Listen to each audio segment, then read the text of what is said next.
வணக்கம் மக்களை, welcome to my YouTube channel. So இன்றைக்கி மகாநதி எபிசோடில் பார்த்தீங்கன்னா, காவேரி வந்து விஜய்கிட்ட கேட்பாங்க, என்னைய கல்யாணம் பண்ணிக்கிறீங்களா அப்படின்னு சொல்லிட்டு. விஜய் கொஞ்ச நேரம் அப்படியே ஆடி போயிடுவார், என்னம்மா அப்படி கேட்குற அப்படின்னு சொல்கிறது மாதிரி. ஸோ ஃபஸ்ட்டு நேற்று வந்து காவேரி மிஸ்ஸை வந்து அவங்க பிரின்ஸிபல் திட்டியிருப்பாங்க. அதை வந்து குட்டி காவேரி பார்த்துட்டு அவங்க அப்பாட்ட போய் சொல்லிடும், இனிமேல் நம்ம ஸ்கூலில் வந்து மிஸ்கிட்ட பேச வேணாம், பிரின்ஸிபல் வந்து மேடம் வந்து திட்டுறாங்க மிஸ் அப்படின்னு சொல்லிட்டு. ஸோ அவங்க 2 பேரும் அங்கேருந்து குட்டி காவேரியும் அப்பாவும் வீட்டுக்கு வருவாங்க சாரி கேட்குறதுக்காக. ஸோ அது அப்போ தான் வந்து காவேரி மிஸ்ஸோட அம்மாவுக்கு தெரியும். ஸோ என்ன நடந்துச்சு, இவ்வளோ நடந்திருக்கா அப்படின்னு சொல்லிட்டு. எப்படி அந்த பொம்பளை வந்து குட்டி காவேரிட்ட வந்து அம்மாட்ட பேசக்கூடாதுன்னு சொல்லும், அம்மா இல்லாத பொண்ணு தானே அப்படின்னு சொல்லிட்டு அவங்க அம்மா கோவப்பட்டுக்கிட்டு இருப்பாங்க.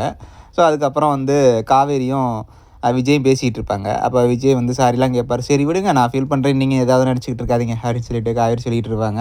ஸோ காவேரி வந்து கேட்பாங்க, உங்களுக்கு கல்யாணம் ஆசை இல்லையா அப்படின்னு சொல்லிட்டு. ஸோ விஜய் திங்க் பண்ணிவிட்டு, ஆசையெல்லாம் இருக்குது அப்படின்னு ஒரு எங்கள் அம்மாவுக்கு பிடிச்ச பொண்ணாக வந்தால் கல்யாணம் பண்ணிக்க வேண்டியதா அப்படின்னு சொல்லுவாங்க. காவேரிக்கு அப்படியே ஒரு பல்ப் எரியும் ஃபேஸில், அப்படின்னு சொல்லிட்டு. ஒருவேளை காவேரி வந்து விஜய் கல்யாணம் பண்ணுறதுக்காக எதுவும் பிளான் பண்ணியிருக்காங்களா என்னன்னு தெரில. ஸோ எந்த மாதிரியான பொண்ணு வேணும் அப்படின்னு கேட்பாங்க. ஸோ காவேரியோட அந்த கேரக்டர் ஃபுல்லாக அப்படியே எடுத்து சொல்லுவார். அப்போ தான் காவேரி சொல்லுவாங்க, என்னைய கல்யாணம் பண்ணிக்கிறீங்களா அப்படின்னு சொன்னோன்னே விஜய்க்கு வந்து அப்படியே பயங்கரமான ஒரு ஹாப்பியாக இருக்கும். இப்போ கடைசியில் பார்த்தா அப்படின்னு சொல்லிட்டு யாராவது ஒரு பொண்ணு வருவாங்க கண்டிப்பாக அப்படின்னு சொல்லிட்டு முடிச்சு விட்ருவாங்க. ஸோ எனிவே நல்லா இருந்தது கேட்குறதுக்கு. ஸோ அங்கிட்டு குட்டி காவேரியும் அவங்க பாட்டியும் வந்து பேசிகிட்டு இருப்பாங்க. அவங்க அப்பாவுக்கு வந்து காவேரி மிஸ்ஸை கல்யாணம் பண்ணி வச்சிடலாம், அப்போ காவேரி மிஸ் வந்து உனக்கு அம்மாவாகிடுவாங்க அப்படின்னு சொல்லிட்டு. ஸோ பார்க்கலாம், கூடிய சீக்கிரத்தில் அம்மாவா ஆவாங்கன்னு நினைக்கிறேன்.